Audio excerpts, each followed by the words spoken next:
It's 9:35 now here on Delaware. It's Tuesday, May 9th. You're keeping score at home.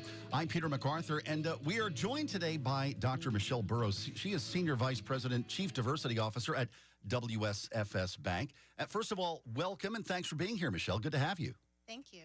We are talking, guys, about your money, and in particular, WSFS recently released findings of a study it did. It's financial education study.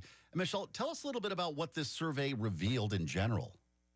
Sure, thank you. So the WSFS Bank study found that 91% in the region are confident managing their money, but 34% in the region were not confident they could weather an economic turndown or recession. And this is actually supported by a recent CNBC study that indicated that 45% of Americans currently have a rainy day fund. So if you think about it right now, we know that Americans typically have less than $1,000 in savings. So that's why it's important to talk about these types of topics and how we should be managing our money. So with this tough economic environment, it's very important to first start to take a look at your finances and also make adjustments to ensure that you're not falling into more debt if you currently have some, and also closely monitor your finances each month and throughout the year.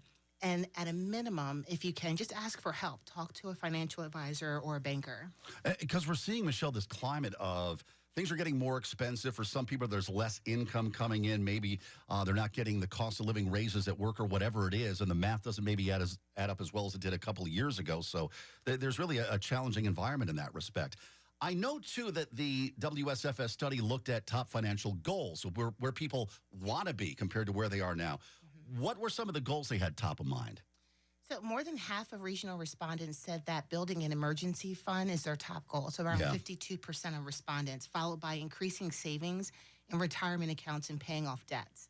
These are excellent financial goals to set, right? But they also bring to the forefront the impact that the current economic environment is having on consumers. After a year of high inflation and rising interest rates, coupled with the economic impact of the pandemic over the past few years, building your emergency fund is more important than ever. So paying down your debt is also an excellent goal to set while interest rates are high, because the true cost to borrow on purchases right now is high. Yeah, you raise great points there, because these rising interest rates, inflation, they're hot topics as well they should be, with what we've seen over the past year for consumers in terms of challenges. Okay, so you hinted to this. What are some of the steps consumers can take then to help secure those finances as a result of all this? Well, the survey found that 2/3, 61% of regional respondents are cutting back on non-essential spending. And 42% of regional respondents are delaying a large purchase like a home, a car, furniture. So financial education and solid money management skills are key. And you need them to navigate a rapidly changing economy. And many consumers have changed their financial behaviors and spending habits as a result of the economy. For example, while grocery prices have increased, and this has impacted all of us, so have the costs of ordering takeout or even going out to eat. For sure. We've all seen menu prices changing. So as a result, many consumers are making decisions to eat more meals at home, shopping for discounts at grocery stores, wholesale clubs, and big box retailers in an effort to combat the impact of rising prices on their finances. Some have often even found discounts with generic brands, too. Yeah. You know what else occurs to me here, and again, you hit on this, rising interest rates and what they're doing with people using their credit for everyday purchases. What about tips for consumers to avoid accruing too much debt in that scenario? It's so easy to hand over the plastic sometimes.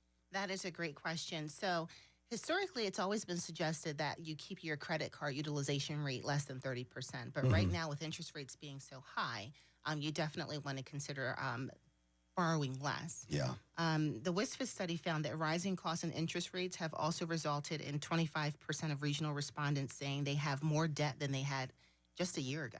Right. So borrowing plays an important role in your financial journey. And when used responsibly, credit can help you achieve many of your financial goals. But with interest rates continuing to rise, the need to borrow and use credit responsibly is more important than ever to avoid negatively impacting your financial stability. Yeah, that certainly makes good sense. Talking today with Dr. Michelle Burroughs. She is Senior Vice President, Chief Diversity Officer at WSFS Bank.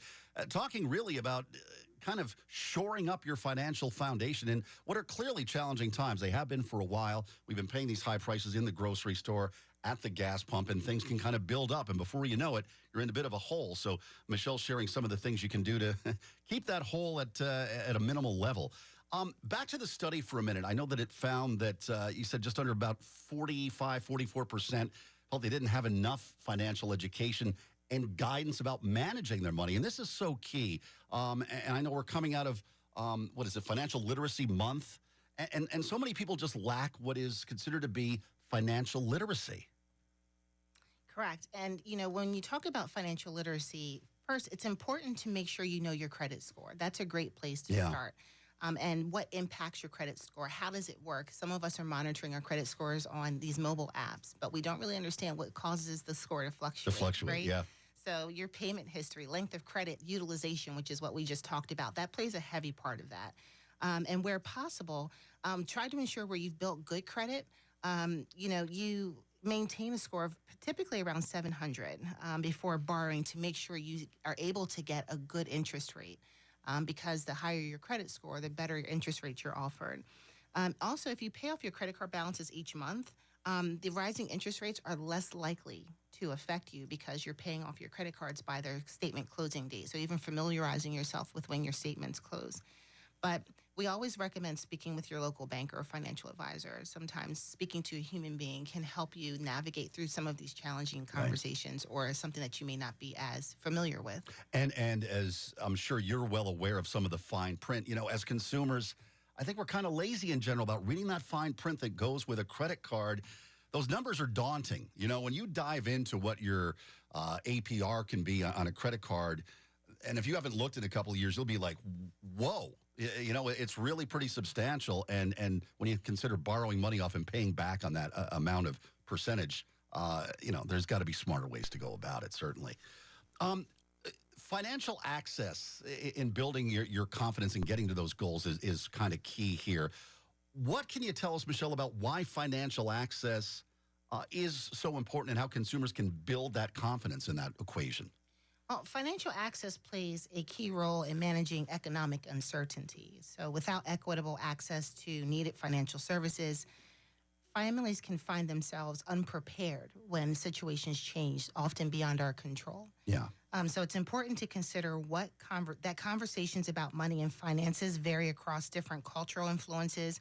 In some cultures, money and finances were not considered as a topic for life learning experiences or even open dialogue. There are many cultures where talking about money is very private, so we don't have those conversations out loud. So whether it's with your children, your spouse, or your local banker, having open and candid discussions about finances and what tools you need to succeed can go a long way in broadening your money management skills while also passing important lessons along throughout the generations to come. Yeah. I mean, I know growing up, there just wasn't a lot of emphasis on that kind of a thing, that open dialogue you speak to. And hopefully with things like the WSFS study and some of the tips you're sharing today, you really do, you open up that bank of dialogue that is key. We have to pass what we've learned, maybe the hard way, along to our younger generations. There's certainly a gap there as well. And so all this kind of goes hand in hand in putting people where they need to be.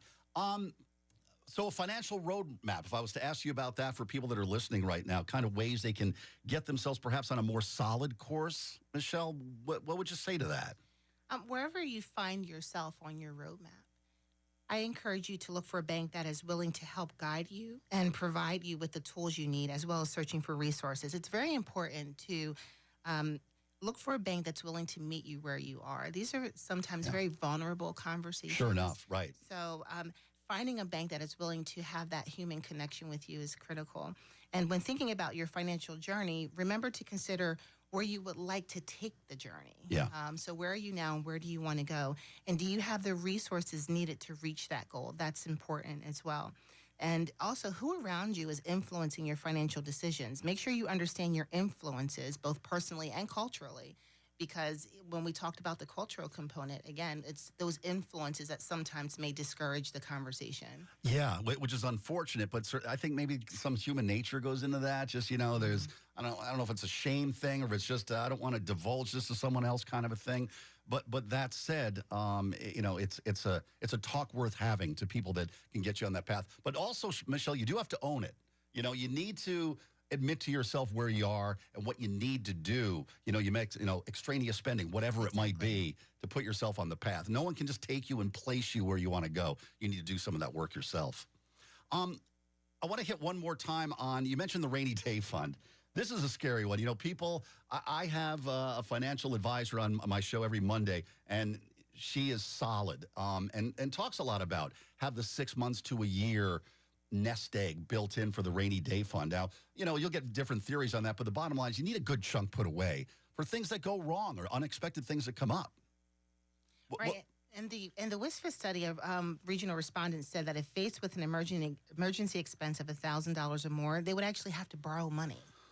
Yeah. So, that's a pretty scary situation to and be in. $1,000 is not what it was like two years ago. Right. It doesn't go very far, right? Yeah. So, if you know that you would have to borrow money, take out a loan, or pay it off with a credit card over time, that actually is a very difficult situation to be in. So with so many economic headwinds for consumers in recent years, it's vital to ensure that you're saving what you can for these emergency funds to avoid falling into more debt if a surprise expense pops up.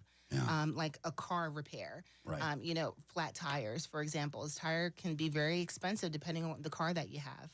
So changing your lifestyle and spending habits can be difficult, but something you could previously afford may be costly now because of inflation. Yeah. So we just have to start thinking about these things in advance and really changing our behaviors when it comes to prioritizing saving. Right. Realizing that I think some people thought some of this was born out of COVID.